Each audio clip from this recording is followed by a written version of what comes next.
Count your many blessings, name them one by one, and it will surprise you what the Lord has done.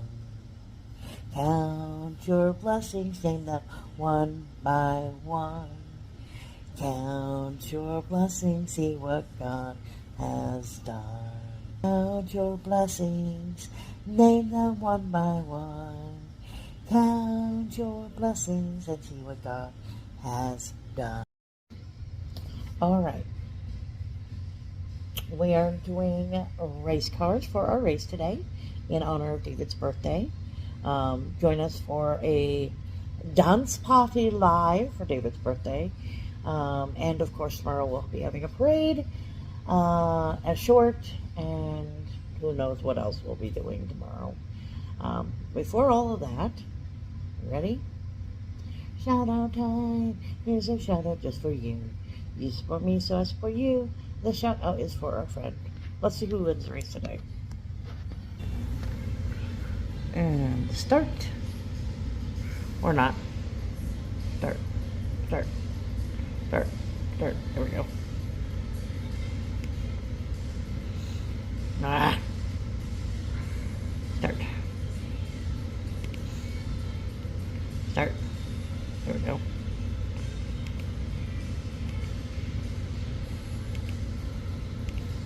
Alright, we've got Spectral, Hillbilly, Kaz, Ace Space, Yasmin, Motivation, Buddha, Hillbilly, Pete, Mycrafty, Kaz, Mona, Just Doing, Visiting, Glovers, Teza, Turtle, Buddha, Mountain Man,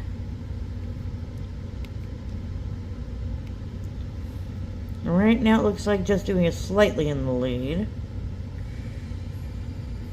There's Papyrus. I'm probably misspelling that. Oh, Journey's coming from the back.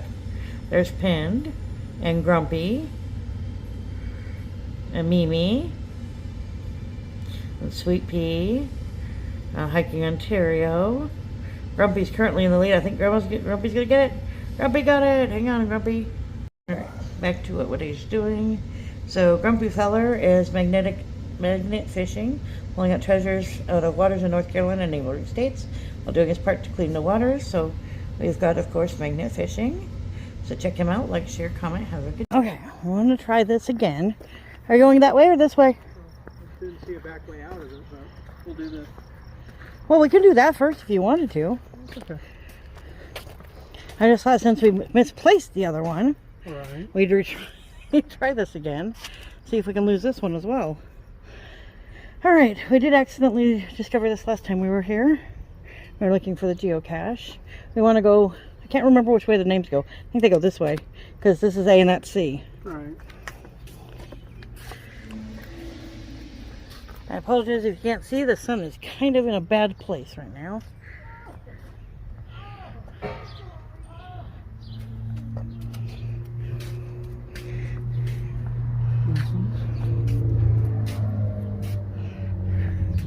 A lot of La Roches right there. Yeah, a lot of them. Quite a few.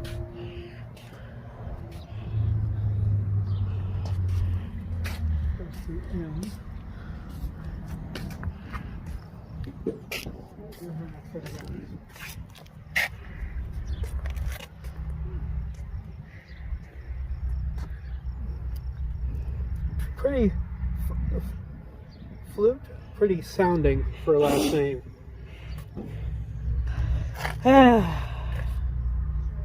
No, wouldn't it be pretty sounding flute? Maybe. Because it would start with a P, Right. and H would be the first name. That'll work. Either way, it's one heck of a long name. Yes, yes it is. I agree. That's like Never Miss a Shot. True. W's, and then the next section of D's.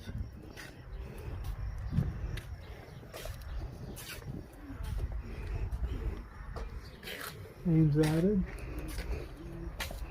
And 1984. And we have some back here first. Some back here first.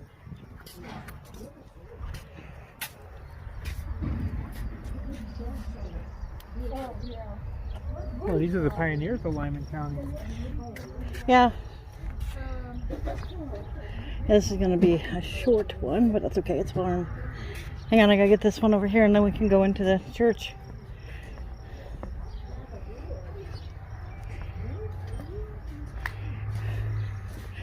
Graves.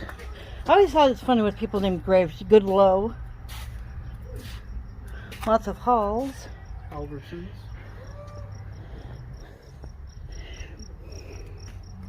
There were 4 Hickeys. Uh-oh. They were getting busy. Apparently. The memorial dedicated to the pioneers of Lyman County. Somebody had to make the first step. Alright, there is an opening over here if you want to go that way.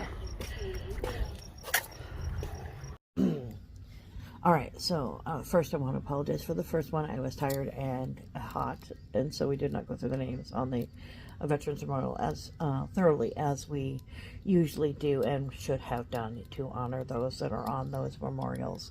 We will be going back sometime in the future to do a more thorough recording so you can see all the names there.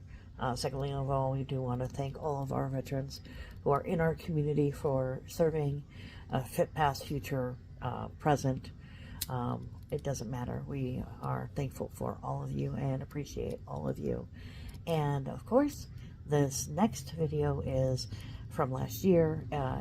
I took the Bearded Historian to our local veteran cemetery, telling him I wanted to do a short. Unfortunately, the Bearded Historian is a bit of a talker, and so it didn't fit the short I was trying to do, but enjoy it anyway. All right, Mr. Bud, go ahead.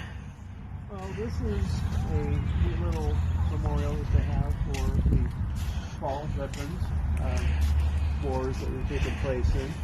Over here they got names listed of local folks who fought and served and paid the price. Lots of different names, you know, from all over the area in various cemeteries now resting. Some of them didn't even make it back home. They got buried in places like over in France, along the border with Germany. World War II, of course, you know, came along. And what's also kind of interesting is some of these folks, you know, for example, we got the Native Americans in here. You got Afraid of Bear, you got Bear Saves Life. There's one cemetery that we went to. Charging Elk. There's actually 3 brothers. And each one of the brothers wound up in a different war. But, you know, they all got to rest in the same cemetery, which is out by Presho, if I remember right. But, yeah, this is kind of a neat little touch that they have, because you've got different names. Some of them also have this little Native American mention. With the name of Love's War, I'm sorry, that just surprised. How did he get involved in the military? Yeah. There's a good shield over there, you know, depending on which, you know, group. The thing I also like about these, though, is it also shows ranks and stuff, because obviously PFC, Private First Class, you've got First Lieutenant, you got Tech 5. See a sergeant. Yeah, First Lieutenant there, Captain, Tech 4. And they went ahead and they touched on all of these different fights they're involved with. Korean War, which some people call the Forgotten War. But check this out. Medal of Honor. It's the only one we've seen so far. Yeah. Which is kind of sad. There's a heck of a name. Denver Night Pipe.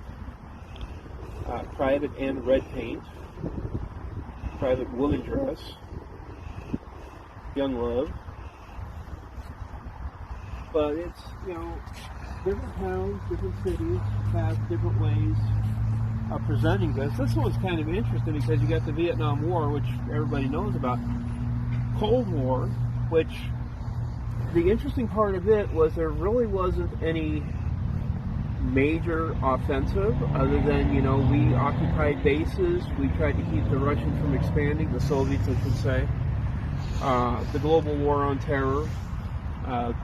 Our battles in Kabul, which was kind of a crazy time. But, you know, they ask that we never forget. And it's obvious. This one is the one that always hits home to me, though, because these are the guys that got captured and they were never found again. And so missing in action. And there were a lot of them. And to this day, they're still not sure what happened to most of them. Some people will try to say, well, you know, they had one well-publicized case where a guy said that, oh yeah, I went missing 40 years ago. Well, they did the DNA testing. It turns out the guy was lying through his teeth. But it's one of those great mysteries that they're not sure what happened to the person. But yeah, there's this one. There was the one that we just saw over in Lyman County at Presho that was pretty cool. There's the one that we saw down in Nebraska by Bridgeport that was really cool. It was kind of interesting because both it was a cemetery for people on the Oregon Trail, but it also touched on the military that had served there in Nebraska. Right. And then there was the new park that they have up there in Alliance. We have ours up on the interstate that talks to us every time we go by. And we're contemplating an idea tomorrow of actually driving up there and checking out a couple of the new wings, because it's a lot of it. Go ahead. We were talking about it at the house about Arlington National Cemetery and how large of an acreage it is, and the backstory on it. And they may throw that up on Wednesday as a history piece, but it's one of the things that, you know, they say Heroes of Stone, and the Gardens of Stone is a very well adept placing of it. This here is kind of cool because they talk about some of the things that people have said. President Woodrow Wilson here, our object now is to vindicate the principles of peace and justice in the life of the world as against selfish and autocratic power, and to set up amongst the free and self-governed peoples of the world such concert of purpose and of action as will henceforth ensure the observance of those principles. The world must be made safe for democracy. Its peace must be planted among the tested foundations of political liberty. And then you have President Franklin Delano Roosevelt, who 2 days after Pearl Harbor said, "Together with other free peoples, we are now fighting to maintain our right to live in freedom without fear of assault. The goal we seek is far above the ugly field of battle. When we resort to force, as now we must, we are determined that this force shall be directed towards an ultimate good as well as against immediate evil. We are now in the midst of a war, not for conquest, but for a world in which this nation and all that this nation represents will be safe." The Korean War, Harry S. Truman, who we just talked about, says the attack upon Korea makes it plain above all doubt that communism has passed beyond the use of subversion to conquer independent nations and will now use armed invasion and war.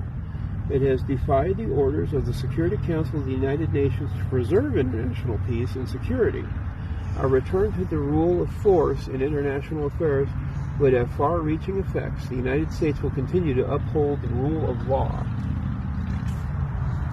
In Vietnam, President Lyndon B. Johnson: "We do not choose to be the guardians at the gate, but there is no one else. We are in Vietnam to fulfill one of the most sacred pledges of the American nation. The people of South Vietnam have fought for many years.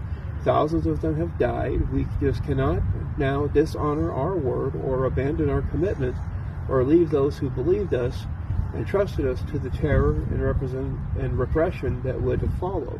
This, then, my fellow Americans, is why we are in Vietnam." That one ended very badly. Persian Gulf. 28 nations, countries from 5 continents, have forces in the Gulf area standing shoulder to shoulder against Iraq. This is a historic moment we have before us, the opportunity to forge ourselves. Ain't got a pop on that wall? Nope. A new world order, a world where the rule of law governs the conduct of nations, the legitimate government of Kuwait and will be restored to its rightful place, and Kuwait will once again be free, said by George Bush. This was the funniest one of the whole bunch because I think the actual final engagement lasted about a week. Kuwait was retaken very quickly. And of course, a little history bits about the Cold War, Afghanistan, and Iraq. And after World War II, the United States and the USSR began a 50-year struggle for freedom against communist domination, the Cold War. All military forces of the two nations could not engage in direct, full-on wartime hostilities, as many U.S. members were either killed as MIAs or taken prisoner in aircraft losses between 1950 and 1980. After the victory of the USA over Iraq and Desert Storm, the Iron Curtain began to fall, and Berlin Wall and the communist flag came down, flying over the Kremlin for the last time, 5th of December, 1991. But that's a little short tour of our the monuments we got to our Memorial Day video. And like we said, tomorrow we will hit the road and go check out the Sea of Stone. And this is where I tell you at 9 minutes that it's supposed to be a 1 minute video. Oh yeah. That's supposed to be a short. It's supposed to be short. That's all right. I'll throw with this with one up from Press Show, and we'll throw it up on Friday. Okay.